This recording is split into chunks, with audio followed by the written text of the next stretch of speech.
Alrighty, Next Gen community, I have a treat for you today. Today we are here with filmmaker and keynote speaker Greg Reid. Hi, he is a #1 best-selling author, entrepreneur, CEO of several successful companies. Greg has dedicated his life to helping others achieve the ultimate fulfillment of living a life of purpose, which is really what we're all striving for. Well, I want to dive in with the Next Gen HQ tradition here and hit you with some rapid fire questions, put you in the hot seat a little bit. Are you ready? I'm ready. Okay, let's go. I am going to ask you just a few simple questions. Whatever comes to your mind first, let it out. Okay. First one is, what is your #1 recommended book? The Ultimate Gift by Jim Stovall. It is believable. Ooh, awesome. What is your spirit animal? I'm a Leo tiger, so I would say tiger. Lion, tiger. What is who's a person that you look up to and why? There's so many of those. I'll say M. Corbett, my great mentor. And a mentor will tell you what you need to hear, not what you want to hear. He never says anything nice, so I know he's a good mentor. I love that. And last one, what is a mindfulness tactic, if you have any, that you employ in your day-to-day life? Yeah, Abraham Lincoln had a great quote, "Are as happy as they make up their minds to be." I choose a happy, productive life where there's so many things that we can look at, the negatives and the challenges. I look for the good opportunities and the positivity, because whatever you seek is seeking you, and I want some more goodness to come my way. Oh my goodness, I love that. Well, thank you so much for those rapid fires. You absolutely crushed them. Now I want to really dive into your journey. So you've worn so many hats throughout your journey in your entrepreneurial life, from speaker to writer to podcast host, film producer. Taking it back to the beginning, what was that initial spark that really encouraged you to take that leap into entrepreneurship? Well, I always had it. So when I was a kid, I got in trouble for it. So the whole idea is that when I wanted a bicycle or a popsicle, my parents wouldn't buy it for me, I would take the lawnmower out of the garage and mow the neighbor's yard. And I ended up getting $10 for each yard that I would mow. And then I'd hire the other neighborhood kids to mow the lawn for me for $5 each. And so I'd make $5 on the spread. So to me, that's kind of been always my set of how you can duplicate your efforts and build win-win relationships. Oh my goodness, that is too funny. Yeah, you really had it from the start. So going from there, what was there a moment in high school, college that really you were like, this is the idea? Did you have an idea moment? What was that? I think we all have these aha things, but for myself, I went right into sales and marketing. When 17, I graduated high school. My dad says, "Okay, you got to go to college." I said, "Nah, I'm not going to go." He says, "We'll send you anywhere in the world. You got to go to college." I said, "Nah, I want to get into sales and marketing." I go, "That's what I want to do." And he looked at me and said, "Son, you're never going to make a living talking to people." And I remember the first time I made 100 grand, I sent him a W-2, said, "Dear Dad, remember when you said I couldn't make money?" And now it's the running joke in the family that that's what I do for a living. My goodness, I love that. So what was your why for accomplishing your work when you began your journey, and has that why shifted as you have grown both personally and professionally throughout that journey? Yeah, my life is a cluster mess. Just so look, I'm the least qualified human being to do what I do for a living, and I'm going to be very upfront with everyone. So I don't like to read. I can't write. I'm dyslexic. I can't spell. Play me words with friends. You'll win every time. But I have a star on the Walk of Fame for being an author, right? So the realities are, I never let another person set your limitations for you, and you work your strengths and you hire your weaknesses. And I learned this very early on in my life. And so I never let other people, including my dad, tell me what I can and cannot do. If I have a goal and a mission, I have to have stickability and that's what I've done. Wow. So diving a little bit more, you say that you have no business writing a book, yet you have 28 best-selling books, if I'm not mistaken. So I imagine that you had to kind of shift your writing craft, learn as you go. What was that like? And did you? No. See, this is like there's no Santa Claus. Look, a person whose name goes on a book right here, that's an author. The person who wrote the book, that's a writer. It's like Katy Perry did not sing Firework, and guess what? Tom Cruise did not, create Mission Impossible that way. So it's my ideas, but I have these ghostwriters and editors that take my words and then craft them in a way people would want to read it. I'll tell that same story. I want a bicycle. I get off my butt. I take a lawnmower. I mow the lawns, make the money. Then they're going to take that and say, it was a glorious Sunday afternoon when a young bright-eyed lad caught the entrepreneurial spirit as you went out to meet the new day, right? And they're going to make it into a book. That's not my job. My job is to have the idea. Their job is to craft it to a way people want to do. And I've been published now, and get ready for this one, 111 books, 4 languages, with 36 bestsellers. Oh my goodness. So what is that process like where you have the idea? For me, I am a control freak, first to admit it. Is it easy to kind of let a little bit of that control go? You say, here are the ideas, run with it. What's that process like? Well, I'm the opposite of you. I'm a delegator and let go of this stuff because the whole, I have no time for that. I run 6 different corporations at the same time, but I don't work in them. Look, right now, my movie, Wishman, is trending worldwide on Netflix, but I not one time ever ran a camera. I didn't write a script. I didn't go and act and put on a cowboy hat. I made a movie.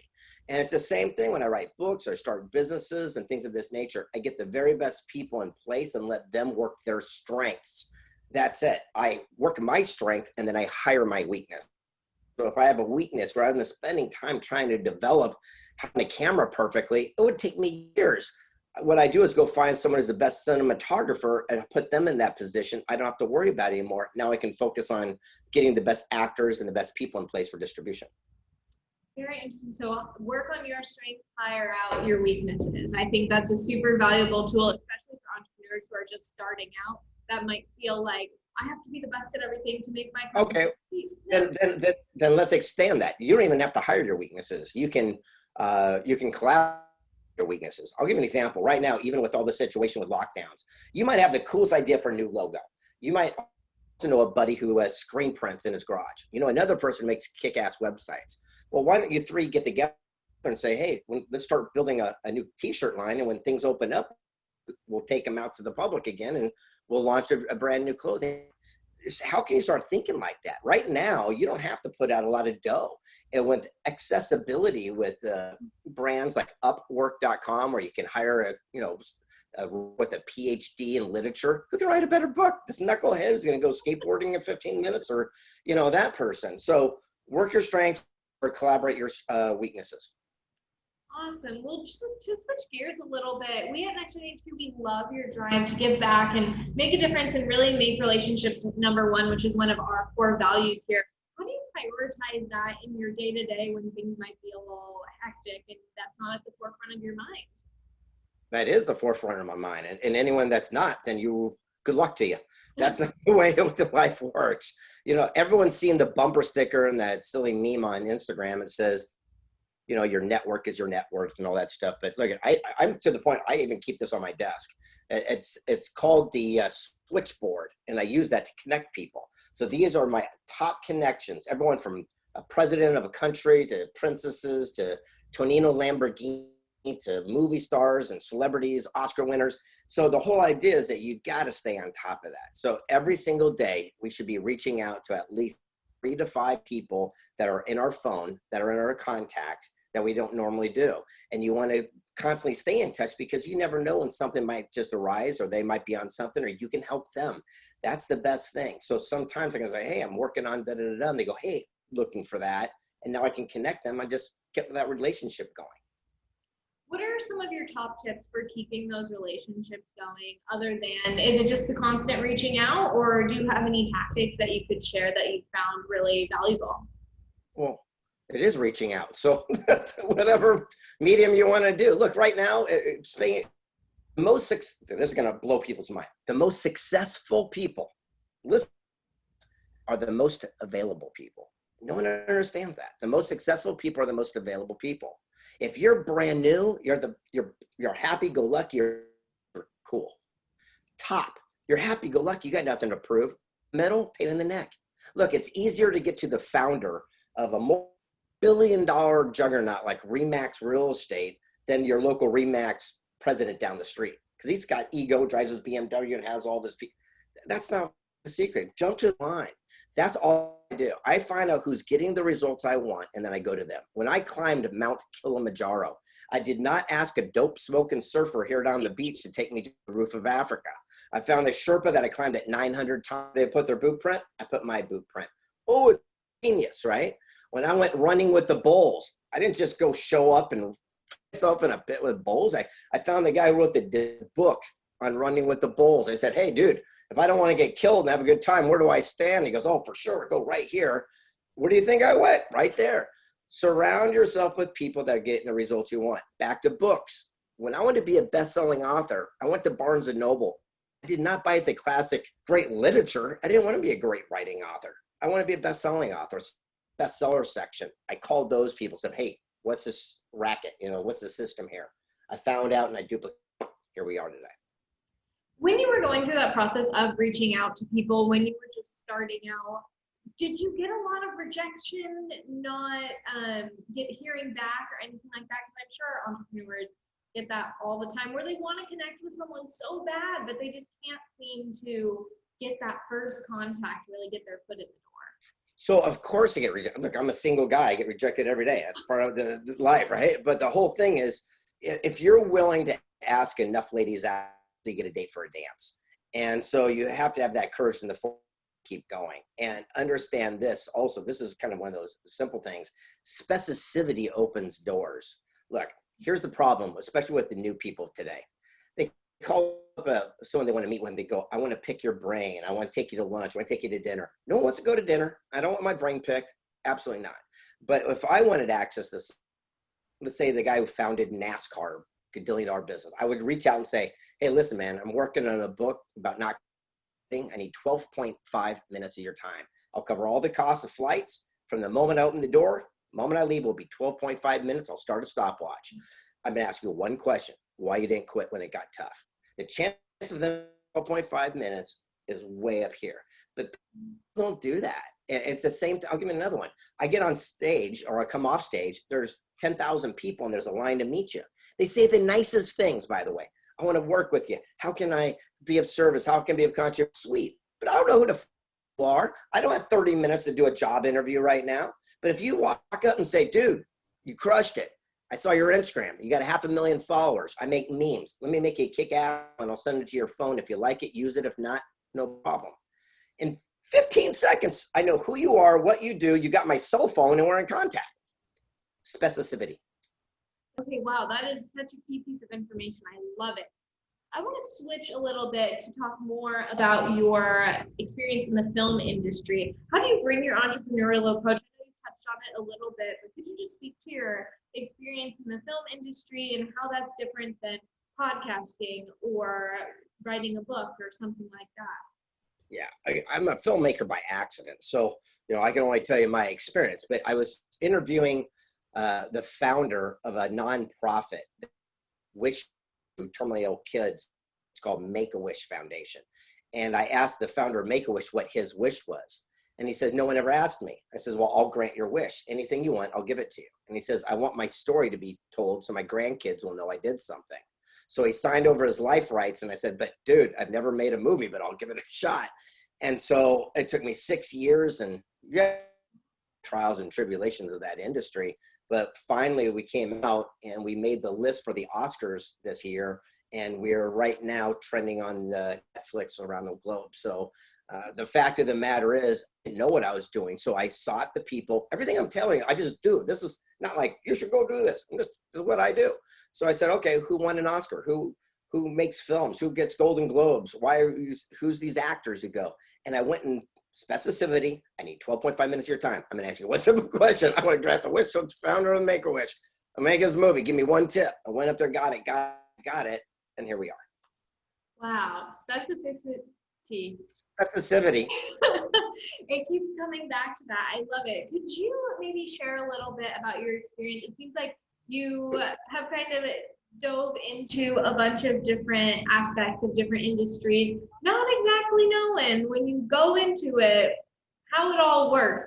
For someone who is looking to dive into a new industry, would you suggest research, talking to people? It seems like it's talking to people, but any tips there?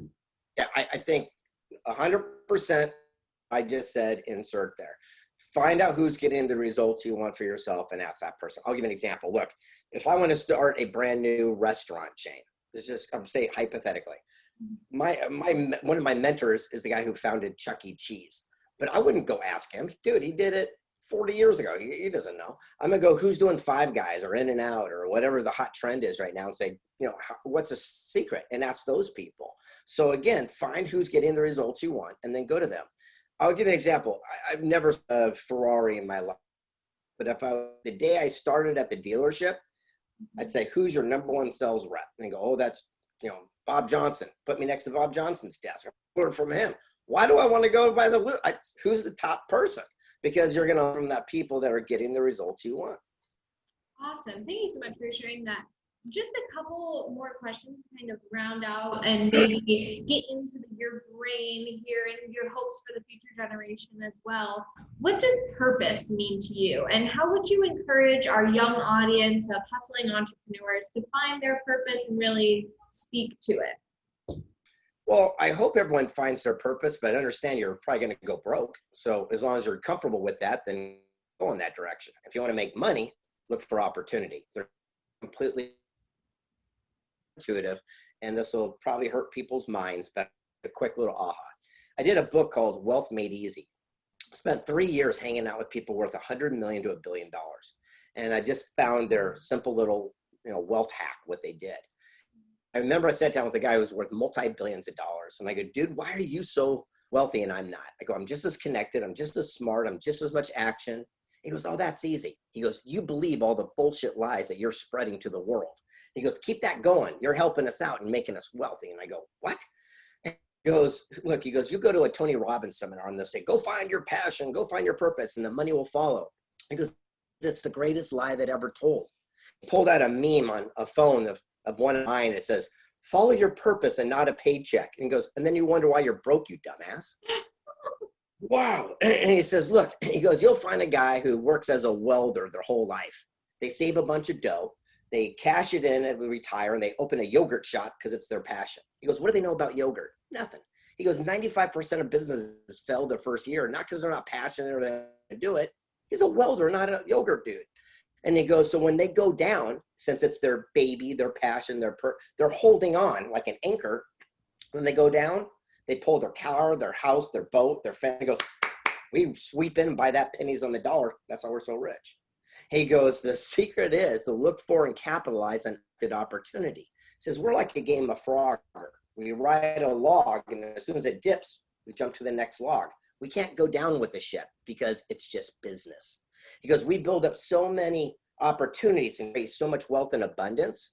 We use that money to finance our purpose and passion. He goes, you guys just do it in reverse. He goes, we own the coliseums and the football teams that all the people following their passion are given their brain matter on the field for a few $1 million following their purpose. He goes, we'll do this trade all day long. He goes, but do you think the Gettys, who built the entire nation, or the Carnegies, had passion for, crude oil, or the sheiks in the desert? He goes, management has passion for dirty diapers and cheese. He goes, you think the aggregate dealers have passion for sand and gravel that build the freeways? He goes, but guess what? They built every university, the ballets, the sports, the things. He goes, what you want to do is look for opportunity and use it as a vehicle to finance. Very interesting, using the opportunity as a vehicle. One last question. What is your hope for the future generation of entrepreneurs? You get smart. I'm really frustrated right now because of a lot of our undoing. Again, take responsibility and accountability for a second, okay? So me, would go on stage for years and tell people, fake it till you make it. Make a program or sell a program, make it once you sell it.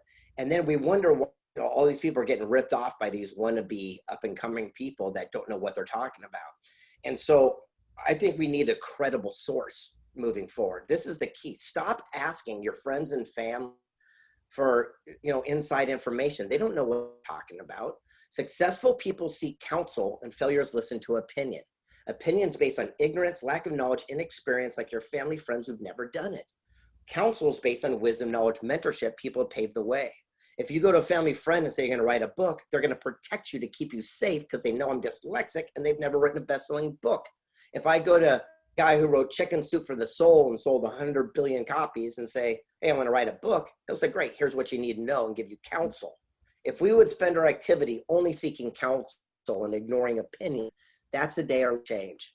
So much so I spent $1,000 and I bought the domain name crediblesource.com, and I only put my friends in my switchboard on there where people can pay $1,000 and you have an hour meeting with legends.